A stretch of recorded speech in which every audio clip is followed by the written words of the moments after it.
Манайх бол жижигхэн хүн ам зөвхөндөө жижиг бус. Тэнд өөрсдөө бахархах сэтгэл төрж байлаа. Яг бол манайхаас өндөр хөгжилтэй гэж нэрлэгддэг Хятад, Солонгос улсууд оролцож байсан. Солонгос улсын баг гэхэд 18 бүрэлдэхүүнтэй оролцоод нэг мөнгөн медаль авчаад тэрүүгээр ямар их баяр хөөр болж байгааг нь харахад бас биднээс бас өөрсдийнхөө улсаар манай улсад үйлдвэрсэн бүтээгдэхүүн энэ манай үйлдвэрсэн бүтээгдэхүүнээрээ оролцоод тэндээс тийм хэмжээний амжилт үзүүлсэн гэж хэлээд биднээс бас харахад өөрсдөө бахархах сэтгэл төрж байлаа. Энд ганцхан очир дагнас гэдэг үйлдвэрийн нэр биш Монгол улс гэдэг нэг явж байгаа. Бас бахархмаар санагдчихлаа.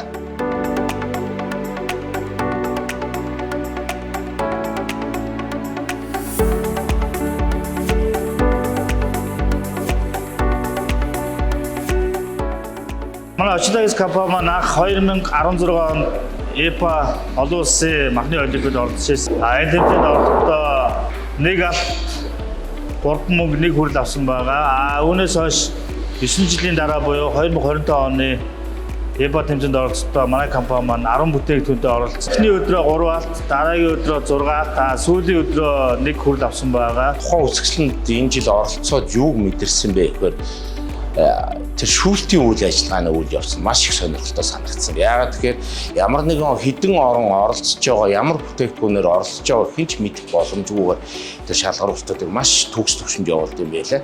Тэгээд тухайн бүтээгдэхүүнүүдээ бүгдийг кодлж өгөөд бүтээгдэхүүнүүдийн шүүгчнэрийн бүрэлдэхүүн дээр очдог. Шүүгчнэр нь ил зааланд хэн ямар бүтээгдэхүүн энийхийг хийж байгаа гэдэг нь бүтэн кодлогдсон зүйл 60 гаруй мэрэгдсэн амтлагч нар гэд нэрлэж байгаа. Тухайн бүтээгдэхүүнүүд мэрэгсэн амтлагч нар бичээд хүний нүдэн дээрээ л бүгд саарсаар саналаа өгөө шалгаруулалт нь явдаг. Бүх хүмүүст ойлгомжтой, нээлттэй тэгэхээр маш шударга явдгаар маш их таалагдсан байгаа. Тэгээ манай компани анх 2016 онд энэ шалгар юунд тэмцээнд нь оролцоод хамгийн 2016 онд нэг алт 3 мөнгө нэг хүрэл медаль авчаасан.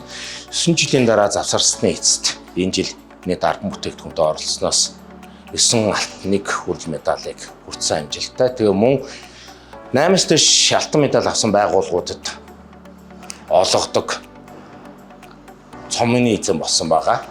ЕПА маань анх 1949 онд анх зохиогдчихсэн байлээ. Одоо энэ дэлхийн энэ олон улсын махны олимпиадын тэмцээн маань 3 жилийн зохион байгуулалт үндсэн зорилго нь дараагийн 3 жилийнхаа дэлхийн мах утга бүтээгдэхүүний үйлдвэрлэлд ямар тоног төхөөрөмж хэрэглэхгүй гэдгийг өнгийг тодорхойлдог үзэсгэлэн байгаад байгаа. Тэгээ сая явснаар бол дэлхийн ямар хүн хэмжээнд явж байгаа юм бэ гэдгийг үзэх маш том боломжтой байсан. Хагас ороо бүтсэн, бүтэн ороо бүтсэн электроникс үйлдвэрлэлүүд дэлхийд ямар өндөр хурдтай хөгжиж байгаа юм бэ гэдэг. Тэгэхээр бол дэлхийн хамгийн том тэргүүлэгч компаниуд, Европын холбооны хамгийн том тэргүүлэгч компаниуд оролцож байсан. Zeilman, Handton, Multvac гэх мэт.